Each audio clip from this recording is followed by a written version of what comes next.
warahmatullahi wabarakatuh. Perkenalkan, saya Fani Rizkiana, mahasiswi dari Universitas Muhammadiyah Profesor Dr. Hamka, program studi Pendidikan Guru Sekolah Dasar. Dan saya akan membawakan sebuah dongeng yang berjudul Si Kancil dan Siput. Selamat menyaksikan. Cerita dongeng Si Kancil dan Siput. Pada suatu hari, angin berhembus semilir-semilir, membuat penghuni hutan mengantuk.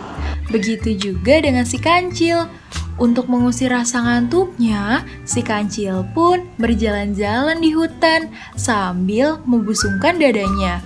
Sambil berjalan, si kancil pun berkata, "Siapa yang tak kenal kancil? Si pintar, si cerdik, dan si pemberani. Setiap masalah pasti selesai olehku." Ketika sampai di sungai, si kancil pun segera minum untuk menghilangkan rasa hausnya. Air yang begitu jernih membuat si kancil dapat berkaca. Si kancil berkata-kata sendirian, "Buaya, gajah, harimau, semuanya binatang bodoh. Jika berhadapan denganku, mereka dapat aku berdaya." Si kancil tidak tahu kalau ia dari tadi sedang diperhatikan oleh seekor siput yang sedang duduk di bongkahan batu yang sangat besar. Si siput pun berkata, "Hei kancil, kau asik sekali berbicara sendirian. Ada apa? Kamu sedang bergembira ya?" Kancil pun mencari-cari sumber suara itu. Akhirnya si kancil menemukan letak si siput. "Rupanya sudah lama kau memperhatikanku ya siput, yang kecil dan imut-imut." Bukan, kamu memang kecil, tapi tidak imut-imut, melainkan jelek bagai kotoran ayam, ujar si kancil. Siput pun terkejut mendengar ucapan si kancil yang telah menghina dan membuatnya jengkel. Lalu siput pun berkata, "Hai kancil, kamu memang cerdik dan pemberani. Karena itu aku mau menantangmu lomba adu cepat." Akhirnya mereka pun setuju dengan perlombaan yang dilakukan minggu depan. Setelah si kancil pergi, siput segera memanggil dan mengumpulkan teman-temannya. Si siput meminta tolong teman-temannya agar waktu perlombaan nanti semuanya harus berada di jalur lomba.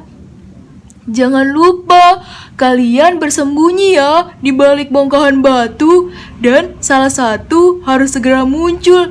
Jika si kancil memanggil, dengan begitu kita selalu berada di depan si kancil," kata siput. Hari yang dinanti pun tiba. Si kancil datang dengan sombongnya, merasa ia pasti akan sangat mudah menenangkan perlombaan ini. Siput mempersilahkan kancil untuk berlari duluan dan memanggilnya untuk memastikan sudah sampai mana ia sampai. Perlombaan pun dimulai. Kancil berjalan santai, sedangkan siput segera menyelam ke dalam air. Setelah beberapa langkah, si kancil pun memanggil siput.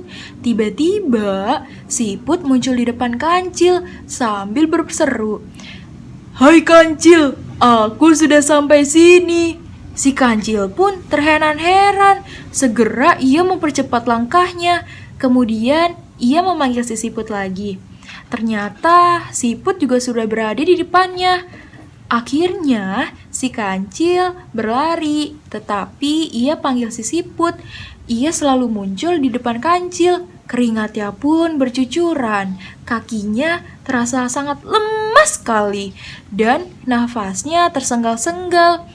Ketika hampir finish, ia memanggil siput, tetapi tidak ada jawaban. Si kancil pun berpikir siput sudah tertinggal jauh dan ia akan menjadi pemenang perlombaan. Si kancil pun berhenti. Ia berjalan santai sambil beristirahat.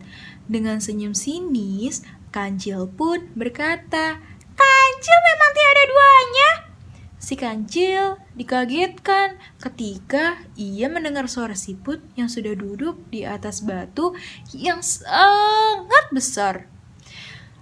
"Oh, kasihan sekali kau kancil. Kelihatannya sangat lelah.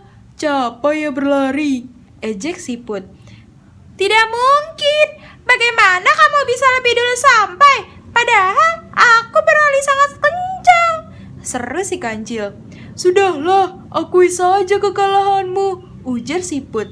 Si Kancil pun masih terheran-heran dan tidak percaya kalau ia dikalahkan oleh binatang yang lebih kecil darinya. Si Kancil pun menundukkan kepala dan mengakui kekalahannya. "Sudahlah, tidak usah sedih. Aku tidak minta hadiah kok. Aku hanya ingin kamu ingat satu hal. Janganlah sombong dengan kepandaian dan kecerdikanmu. Semua binatang mempunyai kelebihan dan kekurangan masing-masing. Jadi, jangan suka menghina ya dan menyepelekan mereka," ujar Siput. Siput pun segera menyelam ke dalam sungai. Tinggallah si Kancil dengan rasa yang menyesal dan malu. Sekian cerita dongeng dari si Kancil dan Siput.